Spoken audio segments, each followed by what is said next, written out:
Salut à tous, bande de sacs et médocs, vous savez tous ce qu'est un os. D'ailleurs, pour ceux qui feraient encore l'erreur, on dit un os et des os. Non mais je précise en fait, parce que quand j'étais petit, je croyais que quand on disait d'une femme enceinte qu'elle perdait les os, je croyais qu'elle perdait les os genre, les os quoi, genre elle perdait son bassin quoi. Bref, on y va. Alors déjà, il faut savoir qu'il existe chez l'homme 3 types d'os. On a les os longs qui contiennent une diaphyse, le corps et les extrémités qu'on va appeler épiphyse, comme par exemple ça va être le cas pour le tibia. Il existe aussi des os plats comme le sternum et des os courts comme ceux des mains ou des pieds.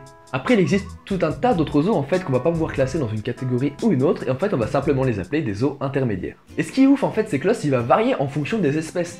Par exemple, les oiseaux ont des os qui vont être remplis d'air afin de faciliter évidemment le vol. Alors il faut comprendre qu'en histologie en fait, qui est la science du tissu vivant, on parle de tissu osseux. Et mais l'os, un tissu, pourquoi? En fait, c'est un tissu conjonctif, c'est-à-dire que c'est un ensemble de fibres et de cellules qui vont baigner en fait dans un liquide microscopique qu'on va appeler la substance fondamentale.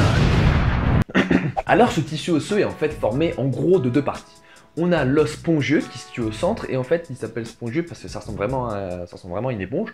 Et tout autour de ça on aura l'os compact. Tout ça est entouré du périoste, une fine enveloppe en fait qui va permettre d'envelopper le tout. En fait, la partie spongieuse, c'est l'élément de soutien de la moelle osseuse, et ça vous connaissez tous au moins de nom. C'est cette fameuse moelle osseuse en fait qui est responsable de l'hématopoïèse, en fait qui n'est plus ni moins que le processus de fabrication des cellules du sang. Et oui, ce sont donc bien nos os qui fabriquent nos éléments figurés du sang, comme les globules blancs, les plaquettes ou les globules rouges qu'on a vu dans la dernière vidéo. Aussi, nos os sont bel et bien vascularisés, c'est-à-dire qu'ils contiennent des petits vaisseaux qui vont permettre de les nourrir, comme c'est par exemple le cas pour le cerveau, les muscles ou en fait un organe en général. Après, si on va aller encore plus loin au niveau cellulaire, un os est en gros constitué de 2 types de cellules.